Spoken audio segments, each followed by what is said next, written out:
Yo, what's good with y'all boys and girls? Welcome back to another video. Now, before we even start this video, I want to give a special shout out to this person here on Discord and YouTube for giving me a free key of Volt. That was very, very kind of them, and I think you guys should show them some support and love. But as you guys can see right now, this is a DaHood video. This is my first DaHood related video in a while. I actually unprivated like a really old DaHood video of mine that didn't do so good for the time. But today I'm gonna be talking about DaHood, talking about everything about this game, like how it completely fucked up my life, I'm not gonna lie. And I hope you guys enjoy this type of content. If y'all do, just let me know, and yeah, let's just get straight into it. For people that don't know already, DaHood is a combat styled game where you're in this hood environment and you pretty much just have to shoot people and they shoot you back, as you can see in these clips here. Now, there's nothing wrong with that inherently, but with how DaHood is structured, the entire point of the game, and the fact that to make someone die and lose their weapons, you literally have to stomp on their body, this game is structured to make people go against each other just in general. Because name a time that you've actually stomped on another human being without meaning any disrespect. That's just non-existent. But long story short, Xander showed me DaHood for the first time around between Christmas of 2019 and early 2020. So long story short, this was like right before DaHood was really blowing up. And upon my first time playing this game with Xander, we already got a pretty good taste of the toxicity on this game, with 2 core blocks kids literally killing us at SG and calling us bums. Mind you, this is our first time playing the game. We're both fat as shit. We didn't even get lettuce yet to actually make ourselves skinny. I'm going to straight, bro. Oh my gosh, bro. I don't think I can actually I don't think I could put that in the video. I don't think I could put that in the video, bro. I just got shot midair while on macro, going full speed. What? We're flying to Philadelphia. Oh hell no! That's the hell no! Whoa! Alright, enough with the jokes. Let me go back to the story. So after this, me and Xander became really competitive naturally in like games in general. So we just started playing DaHood a lot since it was a very fun game at the time. This is also around the same time that I downloaded Discord for the first time. Knowing that's how Xander communicated with a lot of his online friends, I decided to try it out for the first time. Now, we all know how the DaHood community is, especially on Discord, but like I said, this is when me and Xander first started to play the game, meaning that we were on Discord, but we weren't in the proper communities to find all these toxic, heinous, disgusting players that were roaming DaHood.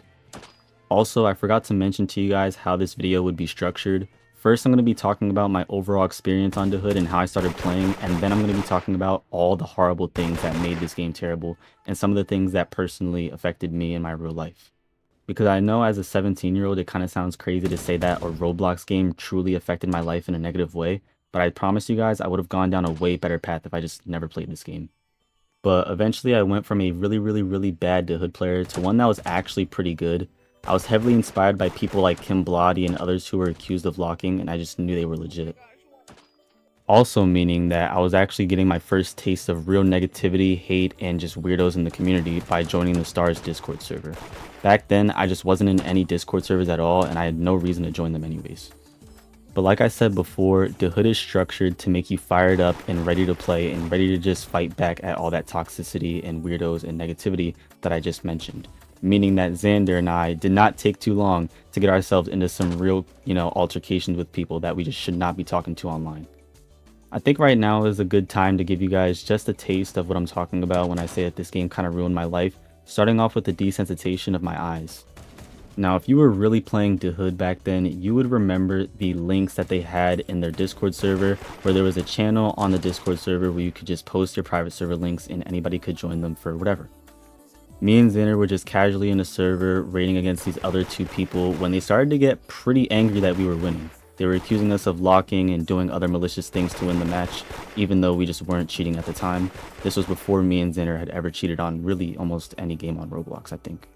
Now, what I need y'all to pay attention to is my age, okay? Currently, I am 17 years old. I just turned 17 like around a month ago, and this happened early 2020 to like mid 2020.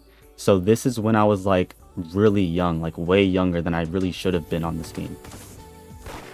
But these people got so pissed at us winning in this private server match that they actually decided to add us on Discord. Now, of course, me and Xander being a lot younger and a lot more naive, we just happily accepted their friend request because we genuinely thought we were just going to rage bait these 2 people and eventually leave the group chat. But holy shit, were we wrong, bro. I'm not gonna lie. Like, me and Xander just got sent a whole bunch of gore. And now that I really think about it, this fucked me up so much when I was younger because this gore was insanely ahead of its time. And I know that kind of sounds weird to say, like, how can gore be ahead of its time?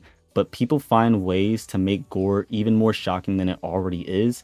And I'm not even gonna list some of the things I've seen because, to be honest, like, to this day, it does make me feel a little bit sick knowing that 12 to 13-year-old Brandon had to actually look at that and really endure that for a little bit. It kind of feels weird, I'm not gonna lie. But y'all need to understand that this is quite literally one of many situations just like this, all with different things that made my experience worse and worse on DaHood. Some of them being seeing a girl get extorted out of 600,000 worth of limiteds, and seeing a couple of my friends get swatted over something so petty. But now let's actually talk about the DaHood staff and what they did to ruin their game, because I promise you they played a huge part in everything. So the most notable thing that happened around 5 years ago, and I literally remember the day that this was posted, I was looking at it on my iPad just laughing my ass off. But basically Xavier Wild was paid by DTB Bullet, which was another notable mod of DaHood, to pretty much eat his own poop on VC on cam. Now I know you think that I'm just saying some sort of metaphor or reference. This guy didn't actually eat shit for fucking Roblox limiteds, right? Well, you were wrong, okay? I'm actually so dead ass. This motherfucker really ate shit for Roblox limiteds, bro. I'm so serious. And I know some of y'all are thinking right now, oh yeah, Brennan just dropped the worst of the worst on our heads. Like, there's no way there's anything else that's worse than this, right? Well, if eating your own shit for Roblox pixels wasn't bad, we have just straight up pedophilia being accepted in the staff team. Now, before we even talk about that, I just want to talk about one more thing with Xavier that I don't think he realized at the time. Having Roblox limiteds just in general, you're only really buying them because you want to look cool around other people. Realistically, half of these Roblox items that are limited don't look good on avatars, and the people that make the avatars using them don't make the avatars look good at all. Meaning that even when the motherfucker got the damn limiteds, everybody in the community would remember that the only reason why he has them is because he literally ate his own shit on camera. I mean, I feel like that would just make the limiteds feel like absolutely nothing after knowing that literally everybody in my community knows that I ate my own shit just to get them. But going back to the pedophilia thing, there was a moderator on DaHood called Ghostlick. Now, if you already know that name, you already know exactly what I'm going to be talking about, because this shit is fucking hilarious how much this guy just did not give a fuck at the time. But long story short, he was caught multiple times just having relationships with underage girls online, especially ones that were active in the DaHood community. Now, pedophilia itself is a very, very, very serious topic, and I cannot even bring up the topic without having actual proof that this person, Ghostlick, did any of the things that I just said he did. So as you guys can see on the screen right now, I'm showing multiple different screenshots of proof that this guy Ghostlick was confirmed to be a pedophile. And if you guys really don't believe me, there are multiple videos of him on YouTube being exposed for the exact same thing. Alright y'all, so this shit is funny as fuck now that I'm realizing it, but I just went on YouTube to go look for the proof on this fucker just to show y'all that there were videos made of him being a pedophile on YouTube. This fucker completely erased all of it from his history. I mean, he completely just cleared everything off of YouTube. There used to be so many videos exposing Ghostlick. He removed all of them. And you want to know how I know? Whenever I put expose next to Ghostlick's name, that's when it pops up that specific search filter on the fucking right. And that's how you can tell that he actually removed the content off of YouTube with a file claim or whatever the fuck.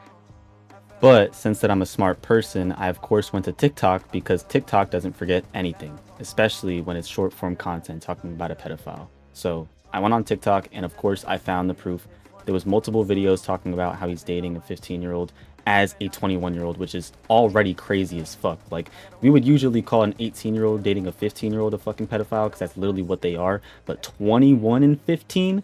That is unfathomable numbers. Like, I promise, like literally in no situation should a 15-year-old be talking to a 21-year-old like that. Holy shit, bro. I just looked back at the proof since I haven't seen it in like years. Bro, it wasn't 21 and 15. It was 22 and 14, bro. That is an unfathomable age gap. Like, genuinely, like 22 and 14. Genuinely talking to each other, spending time with each other every single day on Discord and Roblox and DaHood. Genuinely e-dating, talking sexually, like, I was speechless back then when I first heard about this situation, and still today I'm fucking speechless. Like almost 4 to 5 years later, I still have literally no words for 22 and 14. Like I hope you guys know the difference in life and responsibilities that those two ages like contain, right? Because 14, you're in fucking middle school, right? Just going to fucking class every day, right? Normal fucking student at a middle school. At 22, you have a job, you have a residence, you maybe have a fucking car or whatever the fuck. Like you're a well-established human being. You're a well-established adult at 22, bro. So the fact that he's talking to a 14-year-old sexually on Roblox, this guy genuinely needed to be locked up, for real. Now for this next part, I unfortunately cannot give you guys any proof at all for this. You're just gonna have to believe me, or if somebody that's been in the DaHood com for years and knew about this back then could vouch this for me. But whenever you were seeing the videos about Ghostly getting exposed, he had like at least a couple of Discord messages where he literally just flat out said he doesn't give a fuck about what he's doing. Like he even said to one person, oh, why is it your business, this and this and that. Like he genuinely did not see anything wrong with a 22-year-old dating a 14-year-old and talking to her sexually almost on the daily on Roblox, bro. Like just imagine if this girl's parents actually found out that she was talking to a 22-year-old online as a 14-year-old, bro. They would have whooped her ass on me, bro. So it's just like the fact that he genuinely did not give a fuck. I really hope somebody in the comments can vouch that for me. I swear he did not give a singular fuck back then. Stepping away from talking about the DaHood staff and focusing more on some of the things that I had mentioned before that I went through on this game, I'm just going to be going into detail for some of those specific situations, starting off with the girl getting extorted for her limiteds. So this starts off with this girl and her boyfriend who have been having some disputes over the past couple of weeks, most of them being over how he's been acting towards her and how he's been treating her, which obviously if anyone was being treated badly in a relationship, they would of course speak up too.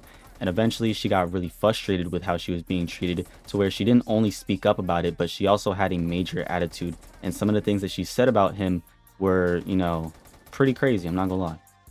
Upon him finding out what she said about him in private, he just casually invited her to a group chat saying, hey babe, you want to join this call real quick? We're just trying to hang out, whatever.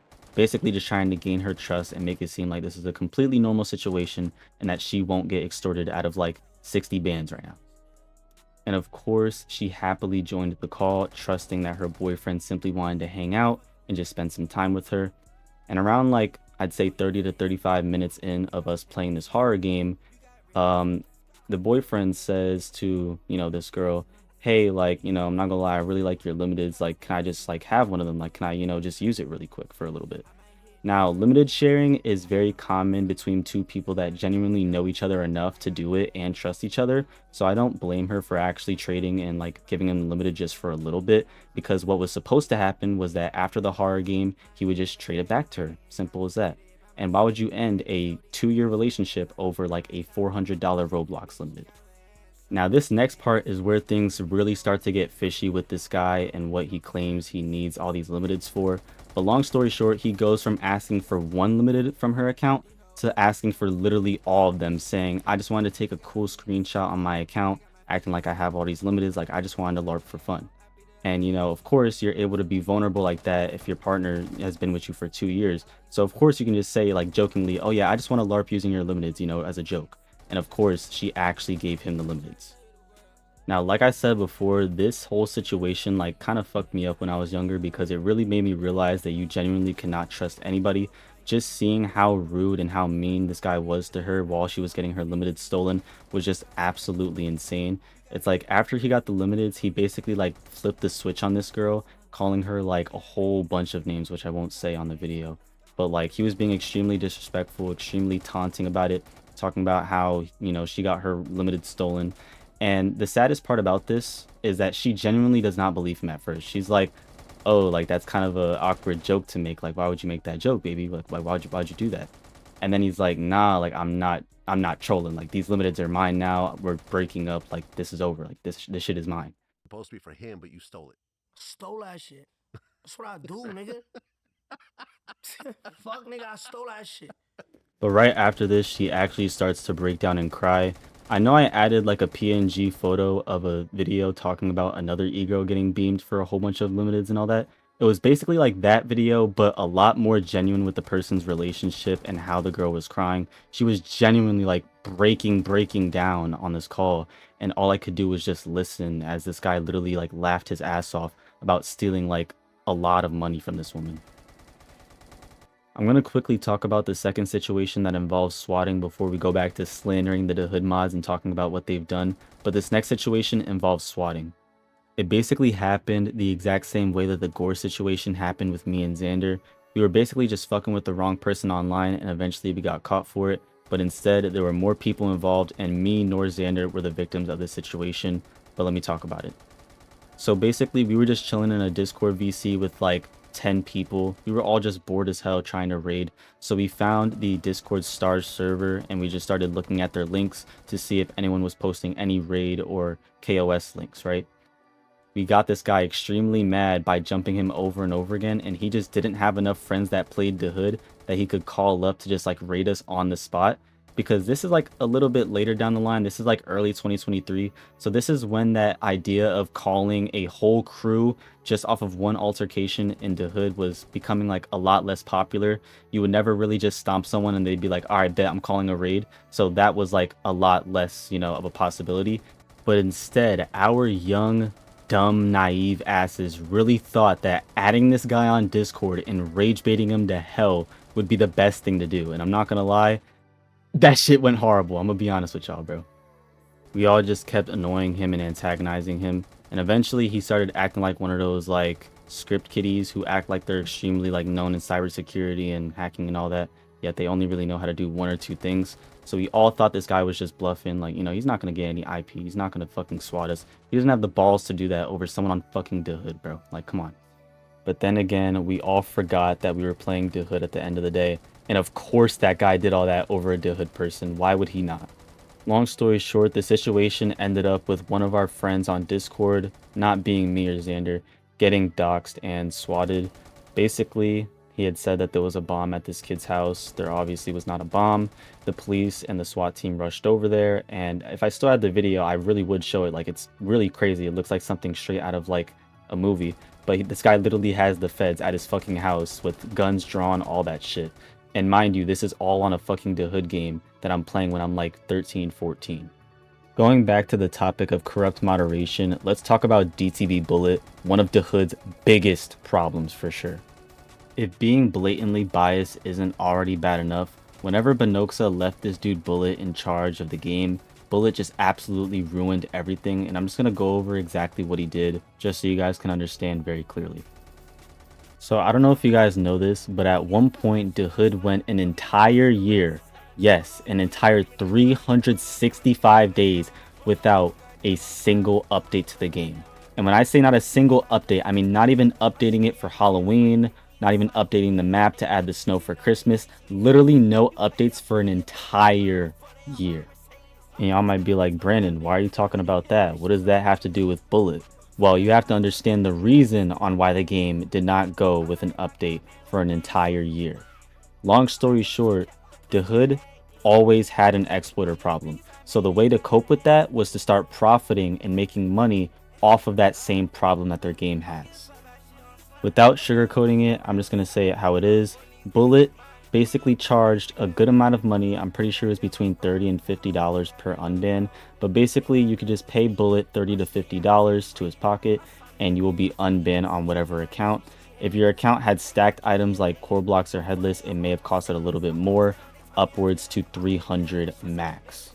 Now what we have to understand here is that DaHood was still a pretty alive game at the time, averaging between 10 to 20k CCU, which means that over a year all these people that were exploiting brought them in a good amount of money. Definitely over $10,000, I can guarantee. And along with this money flowing in, Bullet was also the person who had the idea to add skins to the game, of course. After like their third or fourth skin bundle that they added to DaHood, they realized that this was bringing in a lot, and I mean a lot of money. I mean, nobody even gave a fuck about Galaxy DB or Galaxy Rev or any Galaxy skins for that matter. Everyone wanted these new pack skins. I remember when the I don't remember like which DaHood pack it was, but I can put a clip of me using the knife on the screen. Whenever this knife first came out on DaHood, I remember literally everyone was flexing that shit, using it. Now, if you see this being used in game, it's just like a normal fucking item. Like, it has no value, holds nothing now on this game. But at one point, every single e-girl and their mother and their aunt was literally flexing this exact same knife on DaHood. Which goes to show that even if they didn't update for an entire year, skins enough were something that can bring players back and help them enjoy the game again. Bullet, realizing this, decided that every 2 months he would just add a brand new skin pack into the game and he would just leave the game alone right after. Basically, the game got even more just like inactivity and no updates, along with a whole bunch of new skins, which nobody even really asked for, to be honest. I know I just talked about the community loving the skin case bundles and everything, but after like the 5th one, people were starting to ask for real now, like, yo, where are the actual updates? Don't tell us it's just going to be like a loop of skin case bundles and that's it. Like, where's the new weapons? Where's the new locations? Where's the new content? Like, pretty much all you could upload on DaHood was just rating videos and montages. That was pretty much it. Moving on from DTB Bullet and how he's a really shitty mod, we have somebody else who pretty much purged DaHood just because he knew that he was going to get demoted at some point. Just showing on how they have really bad choices for who they make staff on this game. And of course, this staff member is close to Drizzy, Bullet, everybody pretty much getting in for free instead of actually meeting any of the requirements that were posted. And that staff member is Eze. I don't know if you guys remember, but long story short, bro had gotten himself into some trouble while being a mod on DaHood, knowing that he would get demoted very soon, possibly even in like the next hour. He decided to join DaHood at like 3 or 4 a.m. and just completely ban every single DaHood player that he could find. He was quite literally wiping out servers one by one, just banning everybody in the server and then server hopping to join another. So long story short, if you were offline not playing DaHood, you weren't safe either. He was still able to ban you from his ban API. And if you were in game, then you were definitely fucked, long story short. And one somewhat funny thing that I want to talk about before we move on from this topic is how they just blatantly lied about 2,000 players being banned. It was well over 2,000. I can literally put that on everything I love. I remember so many people just talking about how they got banned, people posting about it on TikTok. Even the player count just seemed a little bit lower than usual during the day, and that was because of what Eze did. So yeah, they definitely lied about that. It was not 2k people. It was more like maybe 15 to 20k. Now, surprisingly, for the end of the video, we actually had the least bad mod here on this list, being Kayo. I can pretty much explain exactly what she did in just one sentence. She pretty much said a whole bunch of slurs behind closed doors, not expecting the people in that VC with her to then clip it and expose her. And one thing that was really funny about this situation was that Pure Slays deadass just quit DaHood for like a year or two, and he just randomly comes back to expose Kayo. I'm like, bro, what? So you just been here just chilling the whole time and you just didn't want to say anything? Like, bro, what the fuck? There's one more person that I want to talk about, and it's definitely for good reason. I don't want people to just forget about this person, you know, let him come back on a different alias if he hasn't already. But this person is named XNQ. He had an entire exposed video made on him a while ago, and I'm just going to be going over some of the things in that exposed video. Besides him just locking on DaHood, which is pretty normal, he actually was a really big weirdo. He would pretty much beg girls to get into an e-relationship, and then one weekend he would ask for nudes. Whenever he got nudes, he would either extort them for all their limiteds, or he would just block them and sell their nudes online.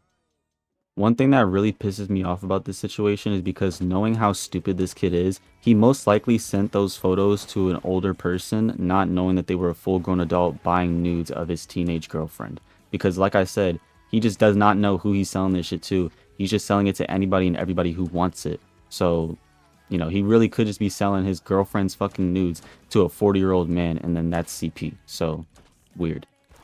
And the thing is, you would think, right, that XNQ is just one of a million, right? There's no way there's other people on Roblox DaHood that are just like this, doing the exact same activities, acting the exact same way, being the exact same font of degenerate, right?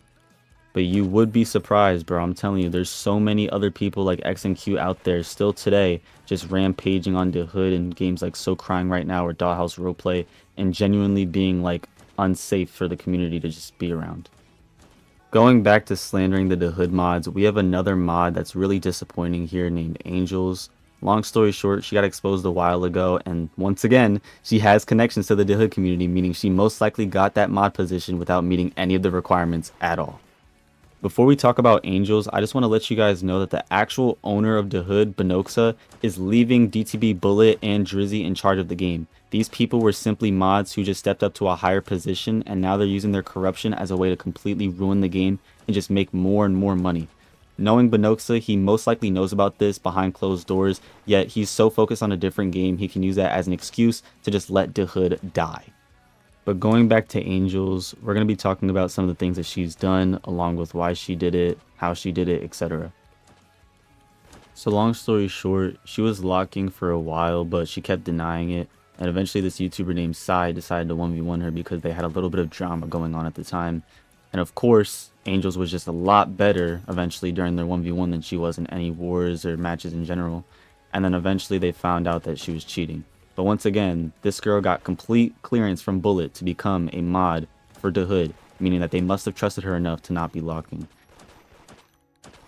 Now, if we step back and take a good look at all the mods that we talked about in this video today, all of this leads back to Bullet and Drizzy, who are just the most corrupt people on the planet when it comes to DaHood. I truly don't believe that this game could be saved, even when the fakes are doing better than the actual game. But I guess I can't complain because my literal first video on YouTube, which is actually privated, was me talking about how I wish the game died, so I guess I got what I wanted.